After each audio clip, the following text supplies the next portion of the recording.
if you are over the age of 60, there is a piece of advice you have likely heard 1,000 times from your doctor, your friends, and even the magazines you read, and that advice is simply to keep walking. We are told that as long as we take our daily stroll, we are doing everything necessary to age gracefully. But have you ever noticed that even faithful walkers sometimes complain about their legs feeling heavy, or that their balance doesn't feel quite as sharp as it used to be?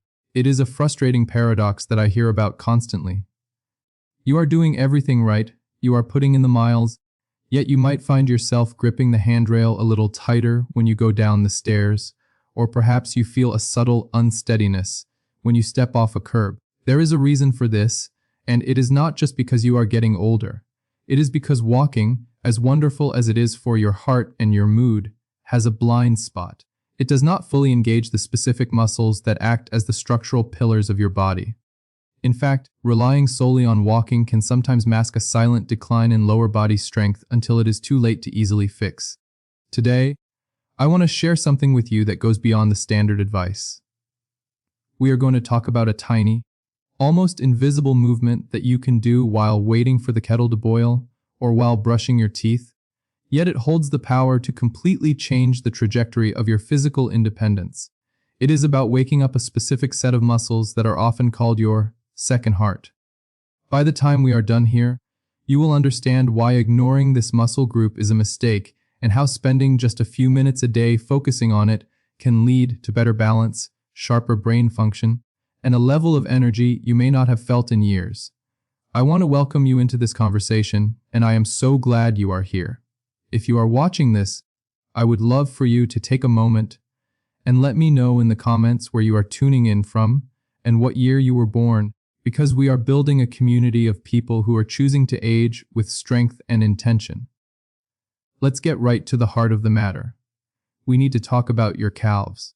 Now, I know that might sound like a strange place to start when we are talking about whole body health, but please stay with me because the science behind this is fascinating and incredibly empowering for anyone over 60. Most people view their calf muscles as just another part of the leg, perhaps something cosmetic, but physiologically, they are the engine room of your mobility. When you walk on flat ground, your calves are certainly working, but they are not being challenged enough to maintain their fast, twitch muscle fibers, which are the fibers responsible for catching you when you stumble. This is why you can be a dedicated walker and still suffer from a fall. The distinct movement we are discussing today is the calf raise.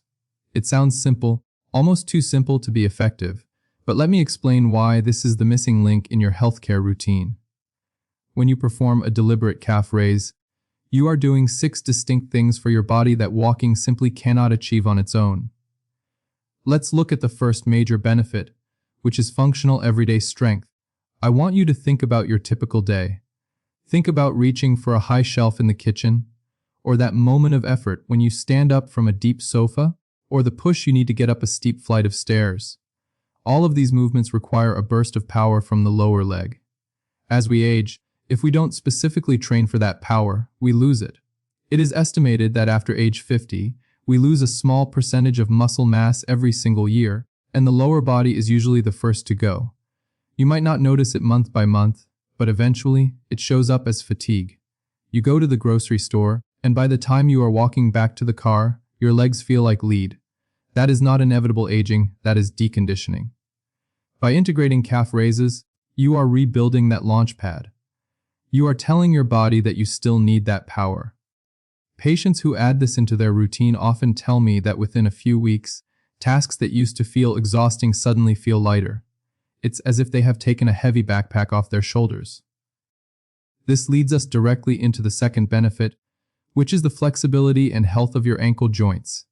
This is something we rarely think about until it becomes a problem. Your ankle is the foundation of your movement, but as the years go by, the tissues around the joint can become stiff and dehydrated like an old rubber band. When your ankles are stiff, you lose your ability to navigate uneven ground. If you step on a crack in the sidewalk or a rug that is bunched up, a stiff ankle forces your knee and hip to take the impact, which often leads to pain in those upper joints. When you do a slow, controlled calf raise, moving all the way up onto your toes, and then slowly lowering your heels back down, You are essentially oiling that rusty hinge. You are safely moving the joint through a full range of motion, which stimulates the production of synovial fluid. This fluid is the natural lubricant that keeps your joints moving smoothly. Imagine being able to turn quickly in the kitchen without a twinge of pain, or walking down a garden path without constantly looking at your feet. That is the freedom that comes from mobile ankles. Now, I want to touch on a third benefit that surprises almost everyone, and that is blood sugar control. We often think of blood sugar management as something that only concerns diabetics or that is only influenced by diet. However, your muscles are actually the largest consumer of glucose in your body. They are like sponges that soak up sugar from your bloodstream to use for energy. The calf muscles are particularly dense and metabolically active. There is compelling research suggesting that activating these muscles, especially shortly after a meal, can significantly blunt the spike in blood sugar that occurs after eating. You don't need to go to the gym or run a marathon to get this benefit. Simply standing up after lunch and performing 3 minutes of calf raises can help your body process your meal more efficiently. It is a natural way to support your metabolism, and for anyone watching their glucose levels, it is a tool that is completely free and available to you at any time. The fourth benefit is perhaps the most critical for your long-term safety, and that is balance protection. We need to have an honest conversation about falls. We know that falls are the leading cause of injury for seniors, but we often misunderstand why they happen. It is rarely because someone is clumsy. It is usually because the automatic reflex that corrects your balance has become too slow. When you are about to fall, your brain sends a lightning, fast signal to your calves to contract and pull you back to center. If those muscles are weak, or if the connection is fuzzy, that signal doesn't result in a save, it results in a fall. By practicing calf raises, you are not just building muscle, you are sharpening that neurological connection. You are keeping the wiring intact. Think of it as updating the software in your computer. You are ensuring that when you need that reaction time, it is there for you. It turns a potential emergency into a minor stumble that you recover from and forget about 5 minutes later. This brings us to the fifth reason to start this habit today, which is fighting back against sarcopenia. Sarcopenia is the medical term for age-related muscle loss. It sounds scary, but it is really just a biological process that we can slow down and even reverse. Many people believe that once muscle is gone, it is gone forever. That is simply not true. Muscle tissue is incredibly resilient and responsive, regardless of your age. Whether you are 60, 70, or 90, if you provide the right stimulus, your muscles will adapt. Doing calf raises is a vote for your own independence. It is a signal to your body that you are not done yet. When you preserve the muscle in your legs, you are preserving your ability to live alone, to travel, to play with your grandchildren, and to navigate the world on your own terms.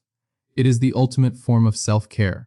Finally, we arrive at the sixth benefit, and this is the one that I believe is the most profound. We call the calf muscles the second heart.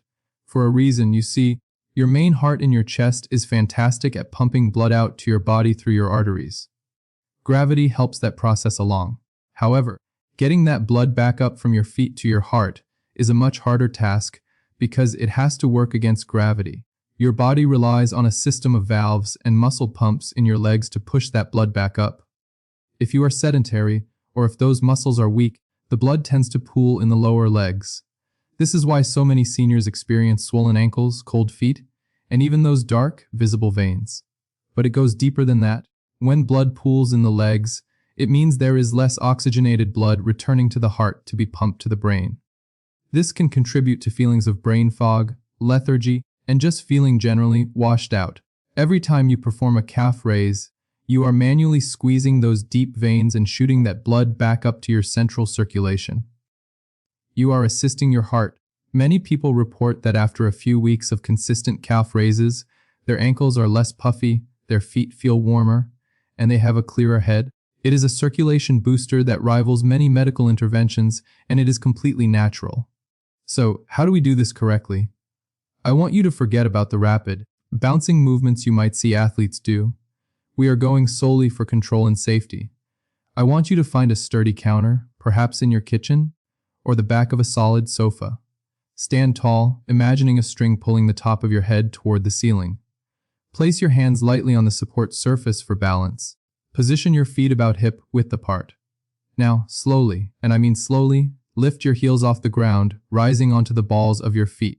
Go as high as you comfortably can without pain. When you reach the top, hold it there. Count to 2. This pause is where the magic happens. It eliminates momentum and forces the muscle to do the work. Then, lower yourself back down, taking 3 full seconds to reach the floor.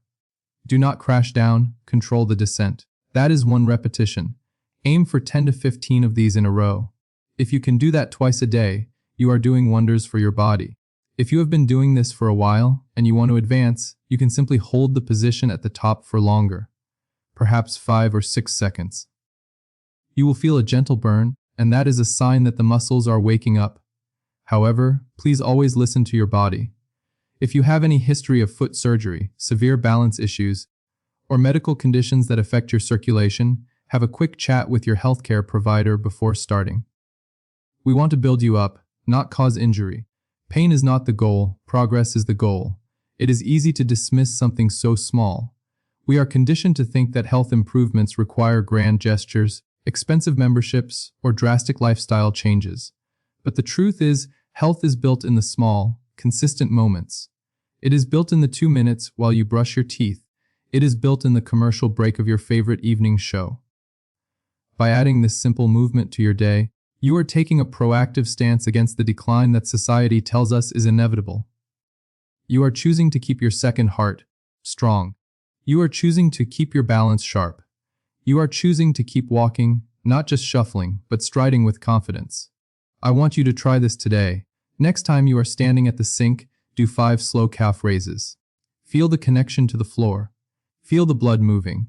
It is a small investment with a massive return. And as we wrap up, I want to remind you that it is never too late to start. Your body is ready to get stronger if you are ready to ask it to. Thank you so much for spending this time with me.